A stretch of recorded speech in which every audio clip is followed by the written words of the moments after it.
नमस्कार दोस्तों, cricket with Sachin बोरा में फिर से एक बार आपका स्वागत है। दोस्तों आज मैं आप लोगों से बात करूंगा वाइट बॉल को कैसे कंट्रोल किया जाता है। दोस्तों कल एक भाई ने मेरे को कमेंट बॉक्स में लिख के पूछा था कि सर वाइट बॉल को कैसे कंट्रोल कर सकते हैं, मेरा बहुत ज़्यादा वाइट बॉल जाता है। दोस्त ये मेरा पर्सनल एक्सपीरियंस है और वो बात मैं आपको बताऊंगा जो शायद आपको न कहीं यूट्यूब में मिलेगी न कहीं आपने की सुनी होगी। ये मेरा पर्सनल एक्सपीरियंस है। मैं भी पहले बॉल पूरा राउंड आर्म घुमा के बॉल करता था। उसके बाद जब मैंने अपना एक्शन चेंज किया तो मेरी भी काफ़ी बॉल वाइड जाती थी। तो उसको कैसे कंट्रोल करते हैं, बहुत ही ज़बरदस्त तरीका मैं आपको बताऊंगा। सबसे पहले मैं आपको ये बताऊंगा कि वाइड बॉल जाती क्यों है। उसका सबसे बड़ा ये रीज़न है कि सबसे पहली बात तो जब हम पूरे फील्ड में, पूरे पिच में अगर हम बॉलिंग करते हैं ग्राउंड के अंदर, तो सबसे पहले तो हम बहुत फास्ट बॉल करने की कोशिश करते हैं जिससे हमारी वाइड चली जाती है। हर बॉल बहुत तेज़ी से करने की कोशिश करते हैं जिससे वाइड चली जाती है, हम कंट्रोल नहीं कर पाते हैं उसको। और दूसरी बात, एक एग्जांपल मैं आपको दूंगा दोस्त। जब आप बाइक चला रहे होते हैं, जब फुल रोड में आप बाइक चलाते हैं तो आप बेझिझक बाइक को चलाते हैं क्योंकि आपके आजू बाजू में कोई होता नहीं है। आप बेझिझक लापरवाह होकर बाइक को चलाते हैं। वैसे जब आपका बहुत कभी आप बाइक को एक नैरो रास्ते में ले जाते हैं, बहुत ही संकरे रास्ते में आप ले जाते हैं बाइक को, कितना कंट्रोल करके आप बाइक को ले जाते हैं। वही बाइक है और रोड पतली है पर आप बहुत ही कंट्रोल से ले जाते हैं। उसी तरह बॉलिंग का है। अगर आप स्टार्टिंग से फुल पिच में बॉलिंग करने की कोशिश करेंगे तो आपका डेफिनेटली वाइड जाएगा अगर आप फास्ट बॉल करने की कोशिश करेंगे। तो दो तरीके मैं आपको बताऊंगा जो आपने घर पर या कहीं अपने आंगन में आप बिल्कुल आसानी से कर सकते हैं। सबसे पहला तरीका ये है दोस्त कि आप मात्र 5 मीटर की दूरी में अपने जहाँ आप बॉलिंग रनअप पूरा करिए, जितना आपका रनअप है पूरा स्पीड से दौड़ के आइए, लेकिन जहाँ आगे को आपने बॉल फेंकना है वहाँ पे मात्र 5 मीटर की दूरी में कहीं पे भी एक, अगर आपके पास कोई नेट अवेलेबल है तो नेट लगाइए। अगर नेट अवेलेबल नहीं है तो आप कोई एक पर्दा या कोई भी आप एक चादर आप लगा सकते हैं। आगे 2 डंडे लगा के आप ऐसे करके आप चादर को लगाइए। आप वहाँ से फुल स्पीड में आइए और बॉलिंग सिर्फ आप उस पर्दे पर फेंकिए, सिर्फ 5 मीटर की दूरी पर। आप बिल्कुल मिडिल में बॉल को फेंकने का कोशिश करें। फुल पिच में आप स्टार्टिंग में बॉल मत करिए अगर वाइड बॉल को आपने कंट्रोल करना है तो। 5 मीटर की दूरी से कंटिन्यू आप बॉल उस पर्दे पर फेंकते रहिए कंटिन्यू। उसके बाद उसको कुछ दिन बाद जब आप एकदम सही 5 मीटर में आपका बॉल एकदम सही जाने लग जाएगा सीधा, उसके बाद उसको थोड़ा एक्सटेंड करिए और आगे ले जाइए।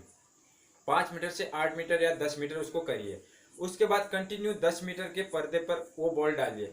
उसके बाद उसको और बढ़ाइए। जब ऐसे धीरे धीरे जब आपका बॉल सीधा जाने लग जाएगा तो उसके बाद आप उस पर फुल पिच में बॉलिंग कर सकते हैं जब आपका कंट्रोल हो जाएगा। दूसरा तरीका ये बताऊं, कोई नैरो स्ट्रीट ढूंढे, कोई एक गली जैसी ढूंढिए, बिल्कुल जितना आपका पिच है पिच से भी पतली जगह ढूंढिए। अगर आपको जगह नहीं मिलती है तो आप बना सकते हैं कहीं पे, बिल्कुल एक जगह पर, खाली जगह पर आप ऐसे डंडे गाड़ के या कैसे भी आप उसके चारों तरफ कोई भी कपड़ा लगा के बिल्कुल ऐसे बिल्कुल नैरो जगह जहाँ पर सिर्फ आपकी बॉल जाए, आप उस नैरो, जो मोटरसाइकिल का मैंने एग्जाम्पल दिया था वही है। अगर आपको पतली जगह मिलेगी तो आप बॉल को कंट्रोल करके डालोगे, अगर आपको वाइड जगह मिलेगी तो आप बेफिक्र होकर डालोगे, आपकी वाइड जाएगी। तो आप उस सक्रिय वाली जगह में, बिल्कुल जो नैरो जगह आपने बना रखी बिल्कुल वहाँ पे डालेंगे तो आप ऑटोमेटिकली आपका माइंड सिर्फ फोकस आपका सिर्फ उस जगह पर रहेगा, पूरे फील्ड में नहीं रहेगा। तो उस जगह में आपका फोकस रहेगा तो बॉल आपका सीधा पड़ेगा।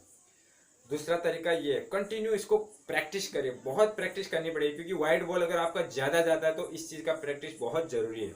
दूसरी बात आपने मुझसे ये पूछी थी कि मेरा रनअप जब मैं दौड़ के आता हूँ कि विकेट के पास जहाँ पर अंपायर रहता है वहाँ पहुँचने के, नॉन स्ट्राइक एंड में वहाँ पर पहुँचने के बाद मेरा स्पीड कम हो जाता है। वो क्यों होता है आपको मैं बताऊँगा। क्योंकि आप अपने नो बॉल को रोकने के चक्कर में आप अपनी स्पीड को रोक देते हैं। हम भी ऐसे करते थे पहले, जब हम वहाँ से पूरा रनिंग करके आएंगे लेकिन वहाँ नो बॉल न चली जाए इसलिए वहाँ पर हमारी स्पीड कम हो जाती है। जबकि आपने इंटरनेशनल बॉलरों को देखा होगा, वहाँ से हल्के कदमों से रनिंग करके आते, जैसे जैसे आगे बढ़ते और स्पीड उनकी बढ़ती है और जैसे लास्ट में पहुँचते और पूरा फुल स्पीड से जंप मार के बॉलिंग करते हैं। इसको ठीक करने का एक ही तरीका है दोस्त, आप अपने रनअप को बिल्कुल मत रोको, चाहे नो बॉल जाने दो। लेकिन आप मैच में ऐसा मत करिए जब आप प्रैक्टिस करते हैं उस टाइम पर आप ऐसा करिए कि आप पूरी स्पीड से आइए, नो बॉल को जाने दीजिए। अब जहां से जितना आपका रनअप है उसका अपना कदम को नापिए, कितने कदम पर आप वहां पर पहुंच रहे हैं। इंटरनेशनल में भी आपने देखा होगा बॉलर बॉलिंग देने से पहले अपने स्ट्रेच को, अपने कदम को नापता है। 20 कदम में या 25 कदम में वो स्टार्ट करता है, वहां पर स्पॉट बनाए रहते हैं। आपने देखा होगा कि हर जगह आप स्पॉट बनाते हैं, बॉलर वहां से स्टार्ट रनिंग करते हैं, ठीक उतने कदम में वो वहां पे पहुंचता है। कभी कभार उनका हल्का सा मिस्टेक होता है तो वो उनका नो बॉल चला जाता है, लेकिन वो अपनी स्पीड को फिर भी नहीं रोकते, वो उसी स्पीड से बॉलिंग देते हैं। तो आप उस चीज़ का प्रैक्टिस करिए, अपने कदम को नापिए कि मैं कितने कदम पर क्रीज में पहुंच रहा हूँ। पहले वहां से रनिंग करके आए, गिनती करते हुए अपने कदमों को आए, वापस जाते समय आप उन कदमों को गिनती करें, एक स्पॉट बनाए। 4 बार 5 बार में आपकी गलती होगी, आप उसी स्पीड से आइए, नो बॉल पर बिल्कुल ध्यान मत दीजिए। अगर आपने वो स्पीड आपकी वहां पर रुकती है तो नो बॉल पर बिल्कुल ध्यान मत दीजिए, आप पैर को जाने दीजिए। 4 बार होगा, 5 बार होगा, ये प्रैक्टिस में ही होगा। अगर आप डायरेक्ट सोचेंगे कि मैच में जाके मैं ऐसा करूँ तो मैच में नहीं होगा।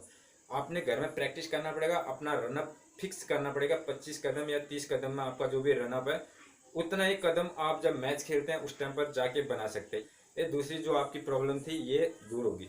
दोस्तों अगर किसी भी तरह का और किसी भी चीज़ में डाउट है तो आप ज़रूर पूछ सकते हैं, मैं आपके लिए हर बार इसी तरह के वीडियो बनाऊंगा। दोस्तों अगर इस चैनल में आप नए हैं तो प्लीज़ चैनल को सब्सक्राइब जरूर करना, बेल आइकन को जरूर दबाना, ताकि इस तरह के आने वाले सारे वीडियो सबसे पहले आप तक पहुँचे। तो दोस्तों आज के लिए इतना ही, अगले वीडियो में कुछ और लेके आएंगे, तब तक के लिए थैंक यू, धन्यवाद।